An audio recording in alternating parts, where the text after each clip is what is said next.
Praise the lord. ఈ దిన జీవవాక్కు కీర్తనల గ్రంథధ్యానము 17వ అధ్యాయము 6 నుండి 10 వచనములు. నేను నీకు మొరపెట్టుకుని ఉన్నాను, దేవా, నువ్వు నాకు ఉత్తరమిచ్చెదవు, నాకు చెవియెగ్గి నా మాట ఆలకించుము. నీ శరణుజొచ్చిన వారిని వారి మీదికి లేచి వారి చేతులుండి నీ కుడి చేత రక్షించువాడా, నీ కృపాతిశయములను చూపుము. ఒకడు తన కనుపాపను కాపాడుకున్నట్లు నన్ను కాపాడుము. నన్ను లయపరచగోరు దుష్టులను పోగొట్టి కాపాడుము. నన్ను చుట్టుకును నా ప్రాణ శత్రుల చేత చిక్కకుండను నీ రెక్కల నీడ కింద నన్ను దాచుము. వారు తమ హృదయమును కఠినపరుచుకుని ఉన్నారు, వారి నోరు గర్వంగా మాట్లాడును. హల్లెలూయా.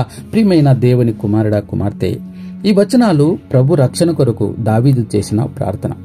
ప్రభు తనను కాపాడుతాడని విశ్వాసం వ్యక్తం చేశాడు. 12వ వచనంలో దావీదు శత్రువును సింహం వల్లే ప్రమాదకరమైన వాడు, మరి ఘోరమైన వాడు అని వర్ణించాడు. దేవుడు సమాధానం ఇవ్వాలని దేవునికి విశ్వాసంతో హృదయపూర్వకంగా ప్రార్థిస్తున్నాడు దావీదు. యాకోబు రాసిన పత్రిక 1వ అధ్యాయం 5వ వచనం వ్రాయబడినట్టుగా మనం సందేహించక విశ్వాసంతో దేవుని అడగాలి. దావీదు శత్రువులు శక్తివంతులు కావచ్చు, కానీ దేవుడు సర్వశక్తిమంతుడు. ఆయనకు వ్యతిరేకంగా ఎవరైనా నిలబడగలరా? 7 మరియు 8 వచనములలో నీపై విశ్వాసం ఉంచిన వారిని వారి శత్రుల చేతి నుండి నీ కుడి చేతితో రక్షించువాడా, నీ అద్భుతమైన ప్రేమను చూపించు అని అంటున్నాడు. కుడి చేయి బలం మరియు శక్తికి సూచన. శాశ్వతమైన భద్రత దేవునిలో మాత్రమే దొరుకుతుందని దావీదు నమ్మకం. కన్ను మన శరీరంలో చాలా సున్నితమైన భాగం. మనం కంటిని రక్షించడానికి చాలా కష్టపడతాం, మరియు దానిని కొట్టడానికి గాని లేదా గీతలు పడటానికి గాని మనం ఎప్పుడూ అనుమతించాం. దావీదు యొక్క విన్నపం, దేవుడు తనను ఆ స్థాయి శ్రద్ధ మరియు సున్నితత్వంతో రక్షించమని వేడుకుంటున్నాడు. ఎందుకంటే దావీదు శత్రులు దావీదును చంపాలని చూస్తున్నారు, దావీదును చుట్టుముట్టారు. ఇప్పుడు తనను రక్షించగలిగిన వాడు దేవుడెక్కడే. విశ్వాసులు ఎల్లప్పుడూ సాతాను మరియు వాడు దురాత్మలకు లక్ష్యంగా ఉంటారు. కాలం ప్రారంభంలో దుర్మార్గుడైన కయ్యూను నీతిమంతుడైన హేబెల్ను చంపాడు. ఫరో హీబ్రూ మగ శిశువులందరినీ చంపడానికి ప్రయత్నించాడు. హామాను మొర్దెకైని మరియు దేశంలోని యూదులందరినీ నాశనం చేయడానికి ప్రయత్నించాడు. అలాగే జన్మించిన యేసును చంపాలని కోరుతూ హేరోదు మొత్తం పట్టణంలో 2 సంవత్సరాల కంటే తక్కువ వయసున్న యూదు అబ్బాయిలను వధించమని ఆదేశించాడు. దుష్టులు యేసును సిలువ వేయడానికి కుట్ర పన్నారు. ప్రభు శిష్యులు యూదులు మరియు అన్యుల కోపాన్ని సవిచూశారు. ప్రకటన గ్రంథం 13వ అధ్యాయం 15 మరియు 17 వచనంలో మృగం యొక్క ప్రతిమ మాట్లాడునట్లును, ప్రతిమకు నమస్కారం చేయని వారిని హతం చేయనట్లును, ఆ మృగం యొక్క ప్రతిమకు ప్రాణమిచ్చుటకే దానికి అధికారం ఇవ్వబడేనని వ్రాయబడినది. అయితే యోహాను సువార్త 16వ అధ్యాయం 33వ వచనంలో యేసే చెప్పాడు, ధైర్యం తెచ్చుకునుము, నేను లోకమును జయించి తిని. కాబట్టి శత్రువు ఎంతటి బలవంతుడైనా మన ఎదుట నిలవలేడు గనక మనం కదల్చబడం. ఎందుకంటే యేసే మన పక్షాన ఉన్నాడు గనక మనం కదల్చబడం.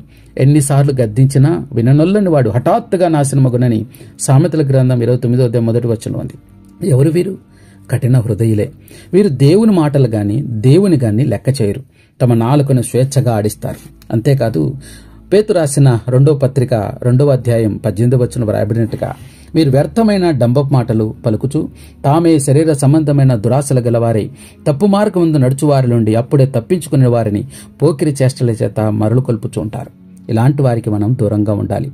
సౌలు కఠిన హృదయం గలవాడే దావీదును చంపాలనుకున్నాడు. సమూయేలు మొదటి గ్రంథం 24వ అధ్యాయంలో సౌలుతో దావీదు చెప్తాడు, తనకు సౌలును చంపే ఉద్దేశం లేదు అని. అవకాశం వచ్చినా సౌలును వెదిలివేసిన సంగతి చెప్పినప్పటికీ దావీదును మళ్లీ చంపాలని వెంటబడినట్టు సమూయేలు మొదటి గ్రంథం 26వ అధ్యాయంలో చూడగలం. చివరికి దావీదే రాజు అయ్యాడు, కానీ సౌలు మాత్రం పతనమయ్యాడు. మనకు విరోధంగా రూపింపడిన ఏ ఆయుధము వర్తిలేదు. ఏ సాతాను శక్తులు మనల్ని కదిలించలేవు. కాబట్టి ధైర్యంగా ఉందాం. ప్రార్థన చేసుకుందాం. మా ప్రియ పరలోకపు తండ్రి, ఇంతవరకు నీ వాక్యం ద్వారా మాతో మాట్లాడిన ప్రతి మాటను బట్టి నీకు స్తోత్రములు తండ్రి.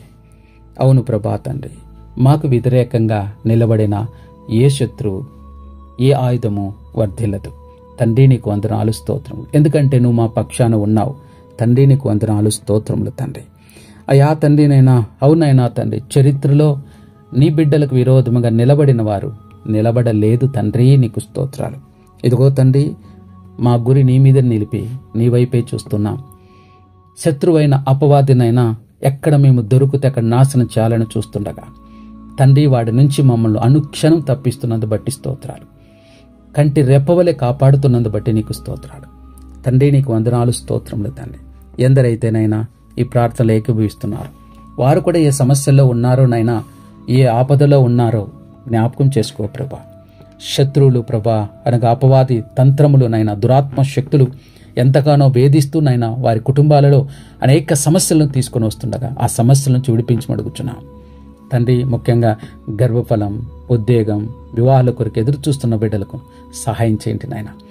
దయ్యముల చేత, దురాత్మల చేత పీడింపడుతున్నవారు, ఆర్థికంగా చితికిపోయి, మానసికంగా కృంగిపోయి, ఆత్మహత్య తప్ప మాకు ఏ దిక్కు లేదనుకుంటున్నటువంటి వారు, నానావిధ రోగముల చేత బాధపడుతున్నవారు, జైల్లో మగ్గుతున్నవారు, అనేక సమస్యల కారణం కోర్టు చుట్టూ తిరుగుతున్నవారు, ఇలా అనేక సమస్యలతో బాధపడుతున్న ప్రతి బిడ్డను జ్ఞాపకం చేసుకోండి. దిక్కులేని వారిని, విధవరాండ్రిని జ్ఞాపకం చేసుకోండి. కనీసం ఒక పూట కూడా తిండి దొరక అలమటిస్తున్న వారు ఉన్నారు, జ్ఞాపకం చేసుకోండి. దేవా, బలహీన బలపరచండి, కుంగిన వారిని లేవనెత్తమని అడుగుచుంటున్నాం. మా ఆశ్రయ దుర్గమగు దేవా, సహాయం చేయండి నాయనా. నీకు వందనాలు, స్తోత్రములు తండ్రి.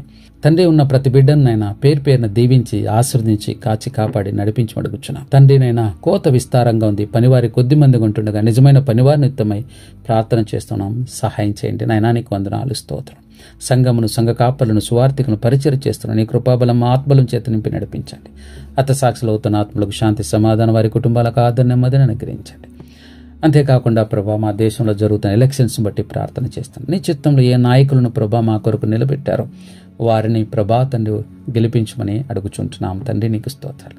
మా దేశాన్ని వృద్ధిపరచండి, మా దేశంలో గొప్ప ఉజ్జీవాన్ని తీసుకురమని అడుగుచున్నాం. నశించిపోతున్న అనేక ఆత్మలు ఉంటుండగా వారిని ప్రార్థన చేస్తున్నాం. సహాయం చేయండి. ఈ దినం జన్మదినాలు, వివాహ దినాలు జరుపుకున్న బిడ్డల యొక్క జీవితాల్లో మీరు ఇచ్చిన నూతన దాకిరీటాలను బట్టి నీకే స్తుతులు, స్తోత్రాలు చెల్లిస్తూ అయినప్పుడు మా ప్రభు రక్షకుడైన యేసుక్రీస్తును అడిగి ప్రార్థిస్తున్నాం తండ్రి. ఆమేన్, ఆమేన్, ఆమేన్.